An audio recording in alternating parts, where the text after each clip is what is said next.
नमस्कार, मैं जितेंद्र चतुर्वेदी। जिस न्यूयॉर्क टाइम्स की कतरन को लेकर पूरा लेफ्ट लिबरल कबाल और कांग्रेसी इकोसिस्टम कोविड के दरमियान गला फाड़ फाड़ कर चिल्लाया करता था और ये बताया करता था कि देखिए न्यूयॉर्क टाइम्स ने क्या छापा है हिंदुस्तान के बारे में, और वो ये भी बताते कि देखिए ये कौन सा डाटा दे रहे हैं और भारत सरकार जो है वो गलत डाटा दे रही है। यानी न्यूयॉर्क टाइम्स के जरिए नरेंद्र मोदी की सरकार को कटघरे में खड़े करने वाले वो तमाम लोग आज न मालूम कहां गायब हो गए हैं, ये समझ से परे हो गया है। बड़ा खोजा मैंने कि कहीं वो दिख जाए, कहीं कोई खबर कर दे। न्यूयॉर्क टाइम्स ने एक बड़ी लंबी रिपोर्ट की है, उस रिपोर्ट पर कोई बोल दे, बता दे कि भाई ये न्यूयॉर्क टाइम्स ने जो लिखा है वो गलत है। तो ये बताने की आप एक तरह से कहें कि जहमत भी नहीं उठा पा रहे हैं कि यही कह दें कि नहीं ये जो खबर है ये गोदी मीडिया की खबर है, यही कह देते। अब ये भी नहीं कह सकते क्योंकि वो तो न्यूयॉर्क टाइम्स में छपा है, वही न्यूयॉर्क टाइम्स जिसकी कतरन दिखाकर एक समय अरविंद केजरीवाल अपने जो पूर्व दारू मंत्री हैं उनको वो आप कहें कि देश का सबसे बड़ा सम्मान दे देना चाहते थे। तो वो कतरन दिखाने वाले और न्यूयॉर्क टाइम्स का हवाला देने वाले कोई अभी नजर नहीं आ रहे। जानते हैं क्यों? क्योंकि जो खबर आई है न्यूयॉर्क टाइम्स में, उस खबर ने होश उड़ा दिए हैं सबके, और इस बात को निशिकांत दुबे ने सदन के पटल पर उठाया है और इसीलिए और सबको सांप सूंघ गया है, कोई बोल नहीं रहा है। क्योंकि जो बात ये लोग छुपाना चाहते थे वो बात निशिकांत दुबे ने सदन के पटल पर रखकर देश और दुनिया को बता दिया और यहां की आवाम तक वो सूचना पहुंचा दी कि दरअसल वो कौन लोग हैं जो चीनी पैसे पर पल रहे हैं और नरेंद्र मोदी सरकार के खिलाफ अभियान चला रहे हैं। और ये भी बता दिया कि दरअसल कांग्रेस का क्या नाता है चीनी फंडिंग से। तो पहले तो उस खबर पर आते हैं और फिर जो निशिकांत दुबे ने कहा उस पर आते हैं और ये फंडिंग वाला मसला जो है उस पर भी बात करते हैं। न्यूयॉर्क टाइम्स ने अपनी खबर में बताया है कि न्यूज क्लिक को चीन से फंडिंग होती है। अब न्यूज क्लिक में कौन कौन आता है भैया, ये मुझे बताने की जरूरत आपको नहीं है। आप लोग बाकायदे देखते हैं कि न्यूज क्लिक में कौन कौन लोग आ रहे हैं। वो लोग भी आ रहे हैं जो बड़े भारी भारी चैनलों से भगा दिए गए। अब वो जब न्यूज क्लिक में बोल रहे हैं तो इसका मतलब तो ये हो ही गया कि वामपंथी पैसे पर वो नरेंद्र मोदी सरकार, तो कहना मुझे लगता है छोटी बात होगी, ये तो सीधे भारत के खिलाफ ही षड्यंत्र करने में लग गए। और आपको ध्यान होगा कि जब न्यूज क्लिक पर ईडी का छापा पड़ा था तब पूरा कांग्रेसी इकोसिस्टम लेफ्ट लिबरल कबाल ये कहने के लिए मैदान में कूद पड़ा था कि देखिए साहब ये तो अभिव्यक्ति की आजादी पर हमला है। अब कोई कुछ बोले इसका इंतजार है, क्योंकि तब अभिव्यक्ति की आजादी पर हमला था। क्योंकि ईडी ने जाकर पूछ लिया था कि ये जो हवाला के जरिए पैसे आ रहे हैं ये किसके हैं। तब बड़ा दुख हुआ था उन लोगों को जो कथित अभिव्यक्ति की आजादी के अलंबरदार हैं। लेकिन अब देखिए मनीष कश्यप की अभिव्यक्ति की आजादी वाला मसला नहीं है। बहरहाल तब सवाल ये उठता है कि अब वो कहां है, और अब जो न्यूज क्लिक के बारे में न्यूयॉर्क टाइम्स ने लिखा है उस पर क्या कहेंगे। जो न्यूयॉर्क टाइम्स ने कहा कि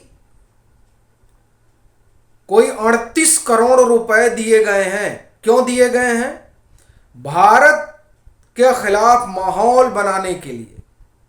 अब आप देखिए चीन की ओर से 38 करोड़ रुपए दिए गए। न्यूज क्लिक के प्रमोटर के ईमेल से खुलासा हुआ है। बीजेपी ने न्यूज क्लिक पर चीन की इमेज चिपकाने और देश में चीन का प्रोपेगेंडा चलाने का आरोप लगाया है। न्यूयॉर्क टाइम्स की खबर ही कर रही है तो भाजपा ने इसे पुरजोर तरीके से उठाया। कहां? सदन में। और कई चीजें वहां निकल कर आई। क्या कहा गया? बाकायदे भाजपा ने आरोप लगाया निशिकांत दुबे ने कि ये जो गौतम नलौखा है, सुना होगा आपने, गौतम नवलखा को न्यूज क्लिक ने कोई 25 लाख रुपए दिए थे, और अब ये कौन है, 20.53 लाख दिए थे। और ये जो गौतम नवलखा है, इनके माओवादियों से लिंक है, इस बात का आरोप है। और आरोप इसका भी है कि भीमा कोरेगांव जो केस हुआ, आपको ध्यान होगा किस तरीके का मामला हुआ था, उसके ये आरोपी हैं, और उनको न्यूज क्लिक ने 22.53 लाख रुपए दिए। और बात यही खत्म नहीं जाती, आगे सुनिए।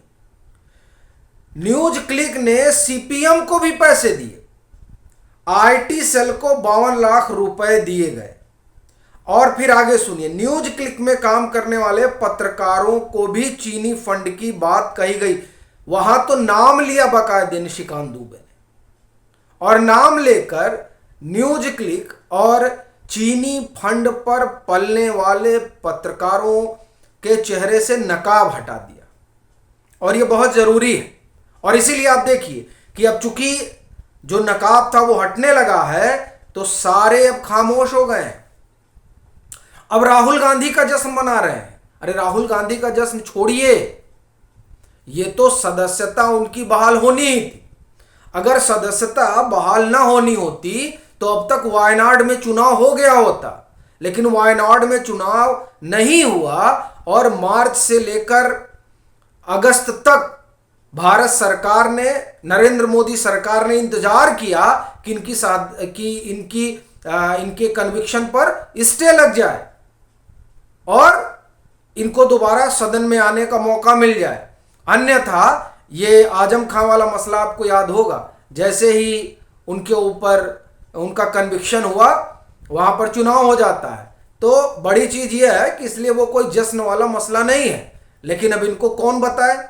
इसीलिए कहा जाता है कि नरेंद्र मोदी की पॉलिटिक्स है, वो सारा दिन 24/7 राजनीति करते हैं, सो इन लोगों को समझ में नहीं आ रहा है, लेकिन वो एक अलग मसला है। बड़ी चीज ये है कि ये जानबूझकर उस चीज को आप ये कहें कि जश्न का रूप दे दिया गया है, ताकि न्यूयॉर्क टाइम्स के उस खुलासे पर बोलना न पड़े। कोई नहीं बोल रहा है, सब बता रहे हैं अब तो राहुल गांधी आ रहे हैं, अविश्वास प्रस्ताव पर बोलेंगे और खुलासा करेंगे। और आज जो खुलासा हो गया, निशिकांत दुबे ने तो बाकायदे आरोप लगाया, और ये जो वो आरोप लगा रहे हैं, और इधर आप देखिए, ये तो जो राजीव गांधी फाउंडेशन है, उसको तो चीन से पैसे आ ही रहे थे, और इसीलिए उसका एफसीआरए फिर बाद के दिनों में भारत सरकार ने रद्द किया। तो भैया चीन से पैसे क्यों ले रहे थे, आखिर में कौन सी आफत आन पड़ी थी? अरे सरकार ही आपकी थी, जब चीन से पैसे आए हैं उस दरमियान सरकार ही यूपीए की थी। तो अब सवाल उठता है, आप ही सरकार थी, और तब राजीव गांधी फाउंडेशन में पैसा आना ये अपने आप में बड़ी बात है, क्योंकि राजीव गांधी फाउंडेशन किसका है ये बात छुपी नहीं है, और जिसका है वो जब यूपीए की सरकार थी तो वो लोग डिसीजन मेकिंग में थे। भाई नेशनल एडवाइजरी काउंसिल को बड़ा अधिकार था पूरा, आप ये कहें कि सब कुछ उलट पलट देने का। तो ऐसी परिस्थिति में जो निशिकांत दुबे सवाल उठा रहे हैं, वो सवाल बड़े गंभीर हैं, और कांग्रेस इससे भाग तो नहीं सकती है। वैसे भी एक सवाल तो यहां से हम उठाएंगे ही, क्योंकि एक आप कहें कि ये जो इनके गांधी परिवार से जुड़े हुए फाउंडेशन है, उन फाउंडेशन के जांच पड़ताल के लिए जो है एक आप ये कहें कि टीम तैयार की गई थी केंद्र सरकार की तरफ से। अब अपना कौतूहल तो इस बात को लेकर है कि उस टीम ने क्या रिपोर्ट अभी तक बनाई, और वो रिपोर्ट भी सामने आनी चाहिए, ताकि ये जो पूरा षड्यंत्र है उस षड्यंत्र का भांडा फूटे और पता चले कि कौन कहां से पैसे ले रहा है, और कौन है जो पैसे खा खाकर यहां कलम चला रहा है, और कौन है जो पैसे खा खाकर माहौल बना रहा है ताकि वो सत्ता में आ जाए, तो जो वामपंथी खेल है उसको खेला जाए। देखिए, कायदे से तो ये कहा जा रहा था कि कोई और है, पूंजीवादी ताकतें हैं, लेकिन यहां तो छोड़िए, यहां तो पूरी वामपंथी ताकतें भिड़ी हुई हैं। तो ये जो है ये बड़ा भारी खुलासा रहा सदन के भीतर। बाकी आपकी अपनी क्या राय है जरूर साझा करें। और मतांतर से नहीं जुड़े हैं तो जुड़े, वीडियो को लाइक करें और खूब शेयर करें।